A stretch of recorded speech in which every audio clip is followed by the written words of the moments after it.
seorang anak yang dulu dipeluk dengan penuh kasih sayang, dibesarkan dengan pengorbanan, dan didoakan siang malam oleh ibunya.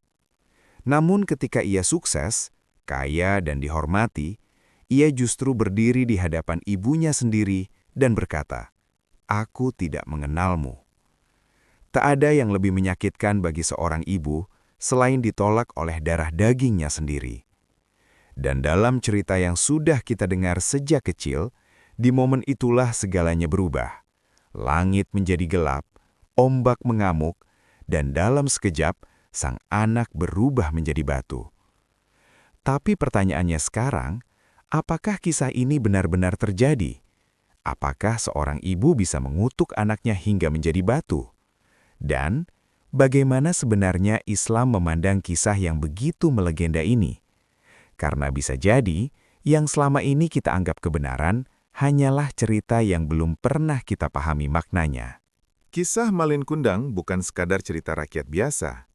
Ia sudah menjadi bagian dari ingatan kolektif masyarakat Indonesia. Diceritakan dari generasi ke generasi, seolah-olah itu adalah sebuah kebenaran yang tidak perlu dipertanyakan lagi. Bahkan di Sumatera Barat, terdapat sebuah batu di tepi pantai yang diyakini sebagai wujud dari Malin Kundang yang dikutuk oleh ibunya sendiri. Banyak orang datang, melihat, dan mempercayainya, tanpa benar-benar memahami apa yang sebenarnya terjadi di balik kisah ini. Namun disinilah kita perlu berhenti sejenak dan berpikir lebih dalam. Apakah benar seorang anak bisa berubah menjadi batu hanya karena durhaka? Apakah dalam Islam, doa seorang ibu bisa sampai mengubah takdir secara seketika seperti itu? Ataukah semua ini hanyalah simbol dari sesuatu yang jauh lebih dalam dan lebih mengerikan? Karena dalam Islam, setiap kisah harus ditimbang dengan ilmu, bukan hanya perasaan. Setiap cerita harus diuji dengan kebenaran, bukan sekadar kepercayaan turun-temurun. Di video ini, kita tidak hanya akan mengulang cerita Malin Kundang. Kita akan membedahnya, melihatnya dari sudut pandang Islam, dan menemukan makna yang mungkin selama ini tidak pernah kita sadari. Jadi, sebelum kita masuk lebih dalam, pastikan kamu sudah subscribe, like, dan share video ini. Karena bisa jadi, satu video ini akan mengubah cara pandang kita tentang durhaka, tentang doa orang tua, dan tentang bagaimana sebenarnya Allah memberi balasan kepada hambanya. Di sebuah kampung kecil di pesisir Sumatera Barat, hiduplah seorang anak laki-laki bernama Malin Kundang bersama ibunya. Mereka bukan keluarga berada. Rumahnya sederhana, bahkan bisa dibilang jauh dari kata layak. Atapnya sering bocor saat hujan turun, dan dindingnya hanya terbuat dari papan tua yang mulai rapuh dimakan usia. Namun di balik segala keterbatasan itu, ada satu hal yang tidak pernah kurang. Kasih sayang seorang ibu. Sejak kecil, Malin dibesarkan hanya oleh ibunya seorang diri. Ayahnya telah lama pergi merantau dan tak pernah kembali. Sang ibu pun harus berjuang sendiri, bekerja apa saja demi bisa menghidupi anak sematawayangnya. Terkadang ia mencari kayu di hutan, terkadang ia membantu tetangga, bahkan tak jarang ia harus menahan lapar hanya agar Malin bisa makan. Dan Malin tumbuh sebagai anak yang baik.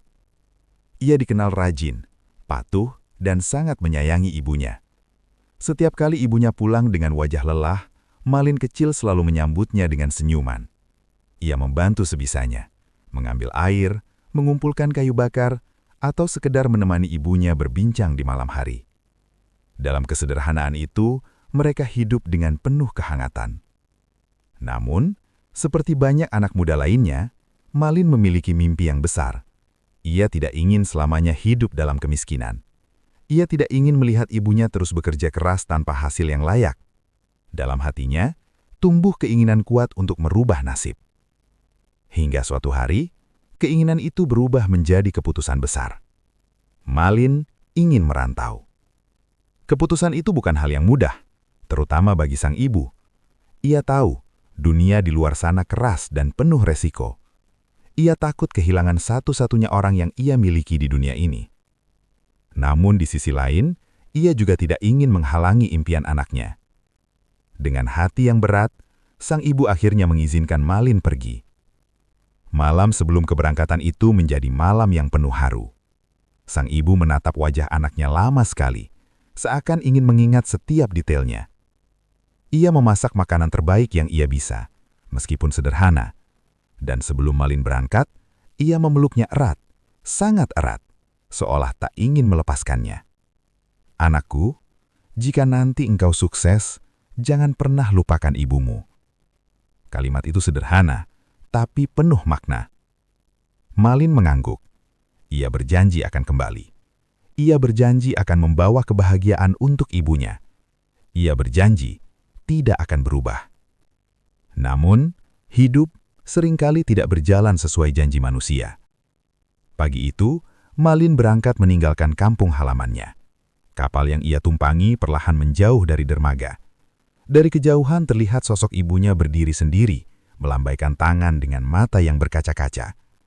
Semakin jauh kapal itu pergi, semakin kecil sosok sang ibu terlihat, hingga akhirnya hilang dari pandangan. Dan tanpa disadari, itulah awal dari perjalanan panjang yang bukan hanya akan merubah nasib Malin, tapi juga akan merubah hatinya. Hari-hari pertama di perantauan bukanlah sesuatu yang mudah bagi Malin. Ia yang terbiasa hidup sederhana bersama ibunya, kini harus menghadapi dunia yang keras dan penuh persaingan. Tidak ada lagi pelukan hangat setiap malam. Tidak ada lagi suara lembut yang membangunkannya di pagi hari. Yang ada hanyalah tuntutan untuk bertahan hidup. Malin memulai segalanya dari bawah. Ia bekerja sebagai kuli di pelabuhan, mengangkat barang berat, berpanas-panasan di bawah terik matahari, dan terkadang harus tidur di tempat seadanya. Tubuhnya lelah, tapi tekadnya jauh lebih kuat. Dalam setiap langkahnya, ada satu tujuan yang selalu ia pegang. Ia ingin sukses, ia ingin mengangkat derajat ibunya. Waktu pun berlalu. Perlahan, kerja kerasnya mulai membuahkan hasil. Malin dikenal sebagai pemuda yang rajin, cerdas, dan tidak mudah menyerah. Ia mulai dipercaya oleh para pedagang, diberi tanggung jawab lebih besar, hingga akhirnya ia belajar bagaimana berdagang sendiri. Dari sekedar pekerja, ia berubah menjadi pedagang kecil. Dari pedagang kecil, ia berkembang menjadi saudagar yang diperhitungkan. Rezekinya semakin lancar, harta mulai mengalir. Nama Malin mulai dikenal di kalangan orang-orang berpengaruh. Dan di titik inilah, sesuatu yang perlahan tapi pasti mulai berubah. Bukan pekerjaannya, bukan lingkungannya, tapi hatinya. Kesuksesan, tanpa disadari, mulai mengikis ingatannya tentang masa lalu. Tentang rumah kecil di kampung, tentang ibunya yang dulu rela kelaparan demi dirinya, tentang janji yang pernah ia ucapkan sebelum berangkat. Semua itu perlahan memudar. Lingkungan barunya juga ikut membentuk dirinya. Ia kini bergaul dengan orang-orang kaya, orang-orang yang menilai seseorang dari pakaian, harta, dan status. Dalam dunia itu, masa lalu bukan sesuatu yang dibanggakan. Dan Malin mulai merasa malu. Malu pada asal-usulnya, malu pada kemiskinannya dulu, dan tanpa ia sadari, malu pada ibunya sendiri. Ia mulai mengubah cara bicaranya, penampilannya, bahkan sikapnya. Ia menjadi lebih dingin, lebih sombong, dan lebih menjaga citra di hadapan orang lain. Hingga suatu hari, Malin menikah dengan seorang wanita cantik dari keluarga terpandang. Pernikahan itu semakin mengangkat statusnya. Ia kini bukan hanya kaya, tapi juga dihormati. Hidupnya tampak sempurna dari luar. Namun, kesempurnaan itu dibangun di atas satu hal yang mulai ia kubur dalam-dalam. Masa lalunya. Ia tidak pernah kembali ke kampung halamannya. Ia tidak pernah mencari kabar ibunya. Bahkan, seolah-olah ia ingin menghapus seluruh bagian hidup sebelum menjadi kaya. Dan yang paling menyedihkan, ia tidak merasa bersalah. Kesuksesan telah membungkus hatinya dengan kesombongan yang halus, yang tidak terasa tapi menghancurkan. Ia lupa bahwa semua yang ia miliki hari ini tidak lepas dari doa seorang ibu yang dulu ia tinggalkan. Ia lupa bahwa ridho Allah bergantung pada ridho orang tua. Dan ia lupa bahwa setiap janji akan dimintai pertanggungjawaban. Di balik pakaian mewah dan kekayaan yang melimpah, Malin Kundang kini bukan lagi anak sederhana yang penuh kasih. Ia telah berubah menjadi seseorang yang bahkan mungkin tidak lagi mengenali dirinya sendiri. Sementara Malin tenggelam dalam dunia barunya yang penuh kemewahan, Di kampung kecil di pesisir Sumatera Barat, ada seseorang yang tak pernah berhenti menunggu. Ibunya. Hari demi hari berlalu, bulan berganti tahun, namun tak ada kabar sedikit pun dari anak yang dulu pergi dengan janji akan kembali. Setiap pagi, sang ibu masih melakukan rutinitas yang sama. Ia bangun sebelum matahari terbit, menyiapkan segala sesuatu dengan sederhana, lalu berjalan perlahan menuju pantai. Bukan untuk bekerja, tapi untuk menunggu. Matanya menatap jauh ke arah laut, berharap suatu hari akan melihat kapal yang membawa anaknya pulang. Setiap kapal yang mendekat selalu membuat jantungnya berdebar. Namun setiap kali itu juga, harapannya kembali runtuh. Bukan Malin. Orang-orang di kampung mulai berbisik. Sebagian mengatakan Malin mungkin telah melupakan ibunya. Sebagian lagi mencoba menghibur, mengatakan bahwa Malin pasti akan kembali suatu hari nanti. Namun, seorang ibu memiliki firasat yang berbeda. Ia tidak marah, ia tidak membenci. Yang ia rasakan hanyalah rindu yang tak pernah habis dan harapan yang ia terus jaga meski perlahan menyakitinya. Di setiap sujudnya, ia selalu menyebut nama Malin. Ia tidak meminta harta, tidak meminta kemewahan. Ia hanya meminta satu hal sederhana kepada Allah. Ya Allah, lindungi anakku dimanapun ia berada. Lembutkan hatinya dan kembalikan ia kepadaku. Doa itu ia ulangi, lagi dan lagi, tanpa lelah. Waktu terus berjalan dan usia sang ibu semakin menua. Tubuhnya tak lagi sekuat dulu. Langkahnya mulai tertatih. Namun satu hal yang tidak pernah berubah, ia tetap menunggu. Hingga suatu hari, kabar itu akhirnya datang. Sebuah kapal besar berlabuh di pelabuhan dekat kampung mereka. Orang-orang berbondong-bondong melihat, karena kapal itu bukan kapal biasa. Kapal itu milik seorang saudagar kaya yang baru saja kembali dari perantauan. Dan ketika sang ibu mendengar nama saudagar itu, hatinya bergetar. Malin. Tanpa berpikir panjang, ia bergegas menuju pelabuhan. Dengan langkah terburu-buru, nafas yang terengah-engah, dan hati yang penuh harap, ia ingin memastikan satu hal. Apakah benar anaknya telah kembali? Sesampainya di sana, ia melihat seorang pria berpakaian mewah berdiri dengan penuh wibawa di atas kapal. Wajahnya tampak berbeda, lebih dewasa, lebih berkelas. Namun bagi seorang ibu, ia tetap mengenalinya. Itu Malin. Air matanya langsung mengalir. Segala rasa rindu yang ia pendam selama bertahun-tahun seakan pecah dalam sekejap. Dengan suara bergetar, ia memanggil nama anaknya. Malin, anakku. Namun disinilah momen paling menyakitkan dalam kisah ini dimulai. Karena doa yang selama ini ia panjatkan dengan penuh cinta akan segera bertemu dengan kenyataan yang jauh dari harapan. Dan di titik inilah, kita mulai memahami satu hal penting dalam Islam, bahwa doa seorang ibu bukan hanya tentang harapan, tapi juga bisa menjadi sesuatu yang sangat dahsyat ketika hati itu benar-benar terluka. Pelabuhan hari itu ramai. Orang-orang berkerumun membicarakan kapal besar yang baru saja berlabuh di pesisir Sumatera Barat.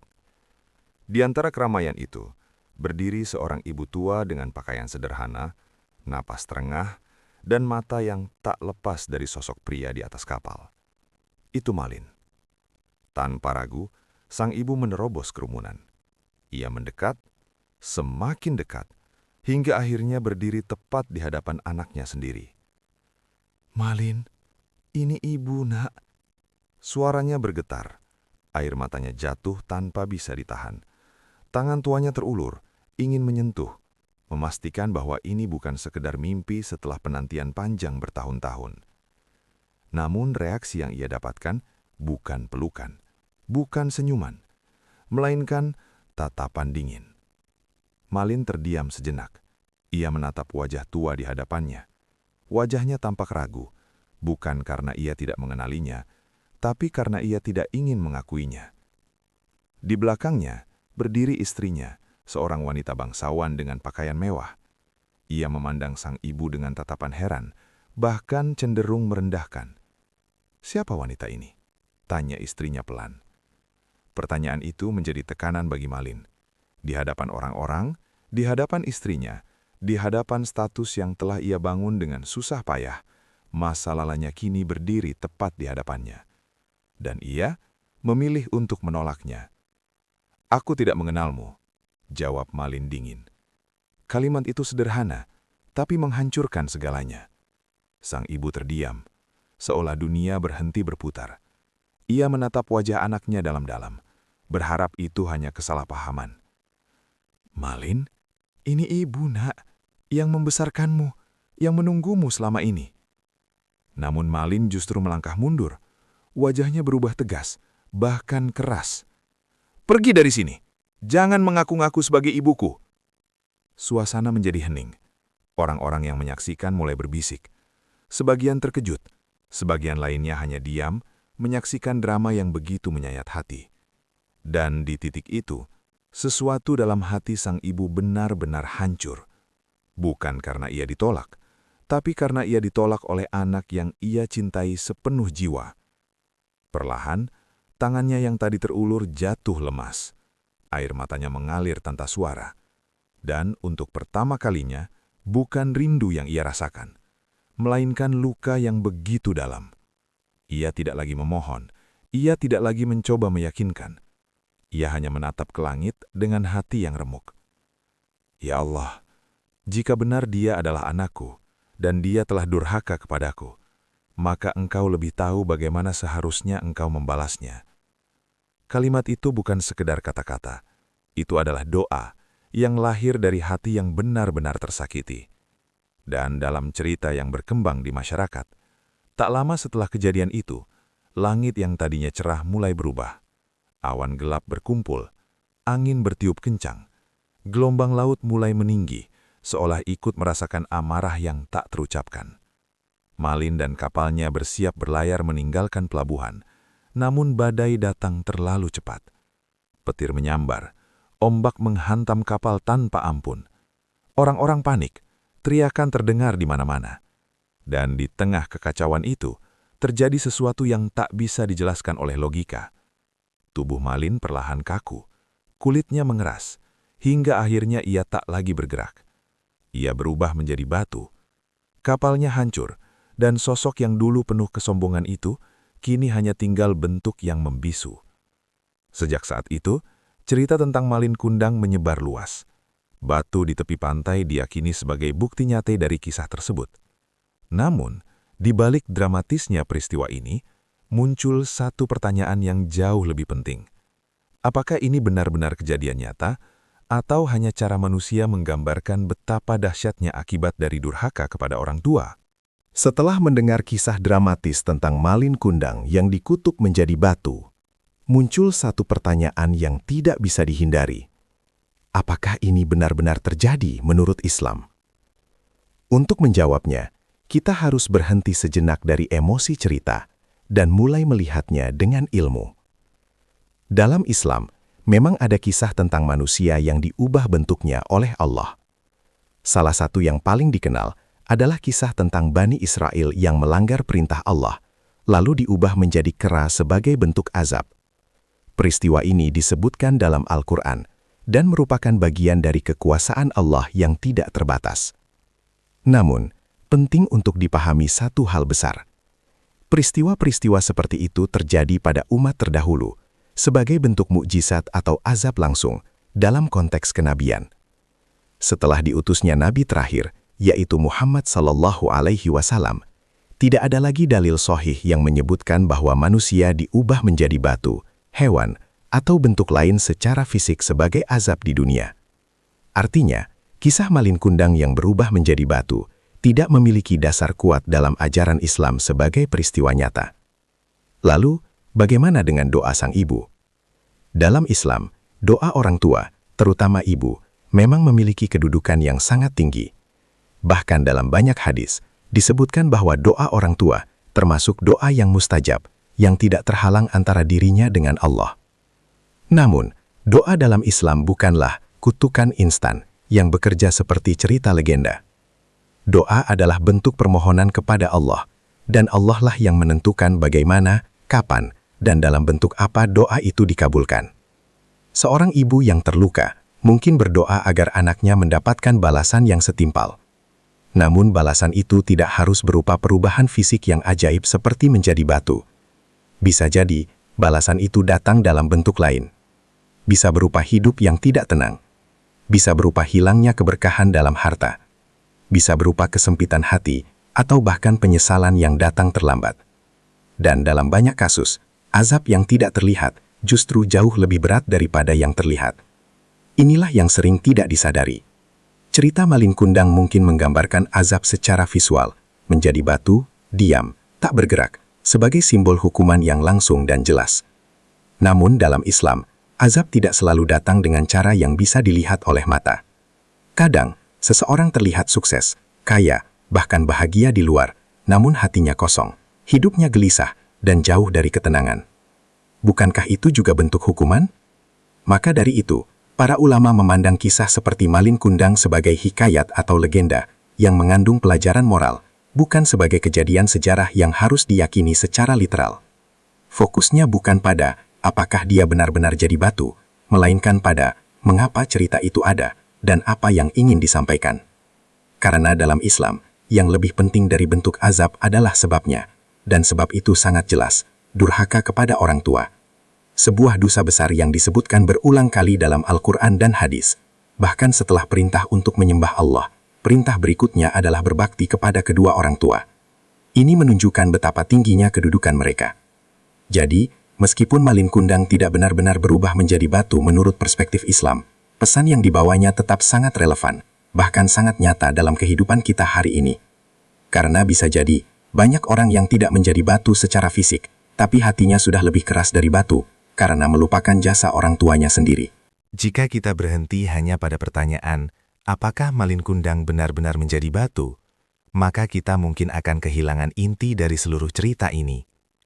Karena sejatinya, kisah seperti ini tidak diciptakan untuk sekadar dipercaya, melainkan untuk dipahami. Dalam Islam, sebuah cerita, baik itu kisah nyata maupun hikayat, selalu memiliki tujuan yang lebih dalam, memberi peringatan, membentuk kesadaran, dan mengajak manusia kembali kepada kebenaran. Dan disinilah kita mulai melihat makna sebenarnya dari kisah Malin Kundang. Batu, dalam cerita itu, bukan hanya sekadar perubahan fisik. Ia adalah simbol. Simbol dari hati yang mengeras, simbol dari perasaan yang mati, simbol dari seseorang yang telah kehilangan rasa hormat, bahkan kepada orang yang paling berjasa dalam hidupnya. Karena pada hakikatnya, ketika seseorang durhaka kepada orang tuanya, yang pertama kali membatu bukanlah tubuhnya, tapi hatinya. Hati yang dulu lembut menjadi keras. Hati yang dulu penuh kasih menjadi dingin. Hati yang dulu tahu berterima kasih berubah menjadi penuh kesombongan. Dan ini jauh lebih berbahaya daripada sekadar berubah menjadi batu secara fisik. Dalam ajaran Islam, durhaka kepada orang tua, atau yang dikenal sebagai ukuk al-malidain, adalah salah satu dosa besar yang dampaknya tidak hanya dirasakan di akhirat, tapi juga di dunia. Banyak orang berpikir bahwa hukuman dari Allah selalu datang dalam bentuk yang dramatis dan terlihat, padahal seringkali justru sebaliknya. Hukuman itu datang perlahan, halus, tapi menghancurkan. Seseorang bisa saja memiliki harta melimpah, jabatan tinggi, dan kehidupan yang tampak sempurna. Namun di dalam dirinya, ada kegelisahan yang tidak pernah hilang. Ada kekosongan yang tidak bisa diisi oleh apapun. Ada rasa tidak tenang yang terus menghantui. Dan tanpa disadari, itu bisa jadi adalah akibat dari sikapnya terhadap orang tua. Karena dalam Islam, ridha Allah sangat erat kaitannya dengan ridha orang tua. Jika hubungan dengan orang tua rusak, maka ada sesuatu yang juga ikut rusak dalam hubungan kita dengan Allah. Inilah makna yang sering terlewatkan. Kisah Malin Kundang tidak sedang mengajarkan kita untuk takut menjadi batu, tapi mengajarkan kita untuk takut kehilangan hati yang hidup. Takut menjadi manusia yang tidak lagi bisa merasakan kasih sayang. Takut menjadi pribadi yang lupa dari mana ia berasal. Dan takut, ketika doa orang tua yang seharusnya menjadi pelindung, justru berubah menjadi sesuatu yang memberatkan hidup kita. Lebih dalam lagi, kisah ini juga mengingatkan bahwa kesuksesan bukanlah alasan untuk berubah menjadi sombong. Justru di saat seseorang berada di puncak, disitulah ujian sebenarnya dimulai. Apakah ia tetap rendah hati, atau justru melupakan semua yang pernah membantunya naik? Malin, dalam cerita ini, bukan hancur karena kemiskinan. Ia hancur karena kesuksesannya sendiri. Karena ia tidak siap dengan apa yang ia miliki. Karena ia gagal menjaga hatinya tetap rendah. Dan ini sangat relevan dengan kehidupan kita hari ini. Banyak orang yang berubah, bukan karena kekurangan, tapi karena kelebihan. Lupa diri, lupa asal-usul, dan perlahan menjauh dari nilai-nilai yang dulu ia pegang. Maka dari itu, makna terbesar dari kisah ini bukanlah pada tragedinya, melainkan pada peringatannya. Bahwa dalam hidup ini, yang harus kita jaga bukan hanya apa yang kita miliki, tapi juga siapa yang tidak boleh kita lupakan. Dan di antara semua orang di dunia ini.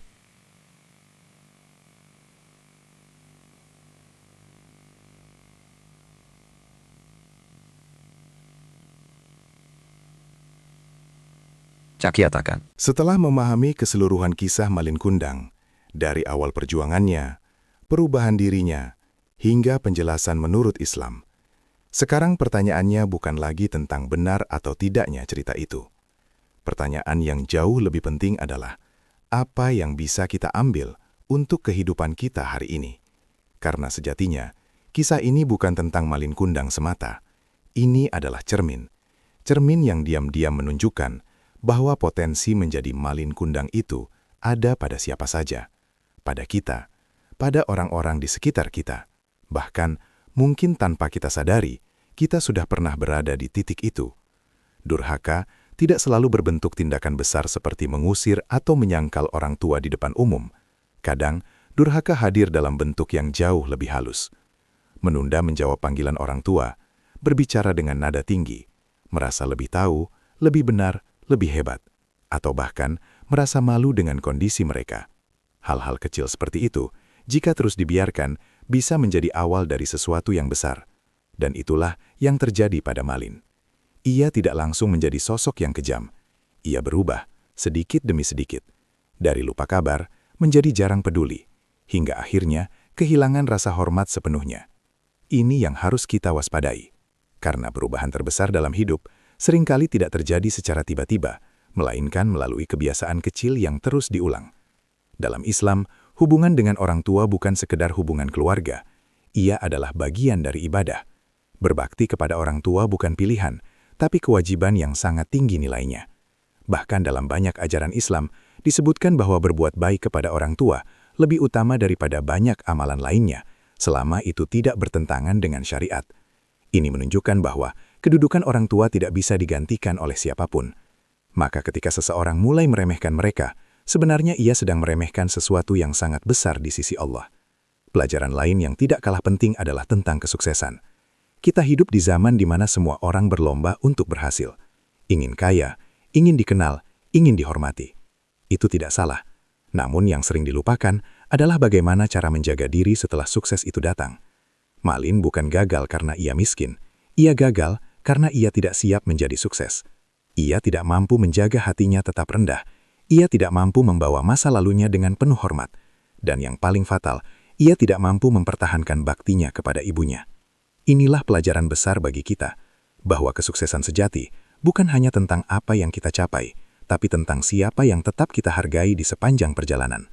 Apakah kita tetap ingat orang tua, atau justru melupakan mereka ketika dunia mulai berpihak pada kita? Dan yang terakhir, tentang doa. Kisah ini mengingatkan kita bahwa doa orang tua bukan sesuatu yang ringan. Ia bisa menjadi pelindung terkuat dalam hidup kita, atau sebaliknya, menjadi sesuatu yang memberatkan langkah kita. Bukan karena orang tua memiliki kekuatan khusus, tapi karena Allah memberikan kedudukan yang sangat tinggi pada mereka. Maka menjaga hati orang tua bukan hanya soal etika, tapi juga soal keselamatan hidup kita sendiri. Jadi, sebelum kita terlalu jauh mengejar dunia, mungkin kita perlu bertanya pada diri sendiri. Apakah kita sudah cukup membahagiakan orang tua kita? Apakah kita sudah cukup menghargai mereka? Atau jangan-jangan, tanpa sadar, kita sedang berjalan di jalan yang sama seperti Malin Kundang. Karena pada akhirnya, kisah ini bukan untuk ditakuti, tapi untuk direnungi. Dan jika kita mau jujur, setiap dari kita pasti pernah melihat sedikit Malin dalam diri kita sendiri. Pada akhirnya, kita kembali ke pertanyaan awal. Benarkah Malin Kundang dikutuk menjadi batu? Menurut perspektif Islam, tidak ada bukti yang menunjukkan bahwa peristiwa itu benar-benar terjadi secara nyata seperti yang diceritakan. Tidak ada dalil yang sahih yang menyebutkan manusia di zaman setelah Muhammad SAW diubah menjadi batu karena kutukan. Namun, berhenti di situ saja justru membuat kita kehilangan inti dari semuanya. Karena yang jauh lebih penting bukanlah apakah ia benar-benar menjadi batu. Tapi, apakah kita memahami pesan yang ingin disampaikan dari kisah ini? kisah Malin Kundang hidup bukan karena keajaibannya, tapi karena peringatannya. Peringatan bahwa durhaka kepada orang tua bukan sekadar kesalahan kecil. Ia adalah dosa besar yang dampaknya bisa menghancurkan hidup seseorang perlahan tanpa disadari. Dan mungkin hari ini kita tidak melihat orang berubah menjadi batu. Tapi kita bisa melihat sesuatu yang lebih nyata. Hubungan yang retak, hati yang menjauh, dan kehidupan yang kehilangan keberkahan, meskipun terlihat baik-baik saja dari luar. Itulah batu di zaman sekarang. Bukan tubuh yang mengeras, tapi hati yang tidak lagi peka. Maka sebelum semuanya terlambat, sebelum penyesalan datang di saat yang tidak bisa diperbaiki, masih ada waktu untuk berubah. Masih ada waktu untuk menelpon orang tua kita, menanyakan kabar mereka, meminta maaf, dan menunjukkan bahwa kita masih peduli. Karena satu hal yang pasti, ketika mereka sudah tiada, tidak ada lagi kesempatan kedua. Jika kamu merasa konten seperti ini membuka pikiran, mengingatkan hal-hal yang sering kita lupakan, jangan lupa klik tombol subscribe, like, dan share video ini. Karena mungkin, bagi kamu ini hanya satu video. Tapi bagi orang lain, ini bisa menjadi pengingat yang menyelamatkan hubungannya dengan orang tua. Dan siapa tahu, melalui satu klik sederhana dari kamu, akan ada lebih banyak hati yang kembali lembut, lebih banyak anak yang kembali berbakti, dan lebih banyak orang yang terselamatkan dari menjadi Malin Kundang berikutnya. Sampai jumpa di kisah berikutnya, yang bukan hanya untuk didengar, tapi untuk direnungkan.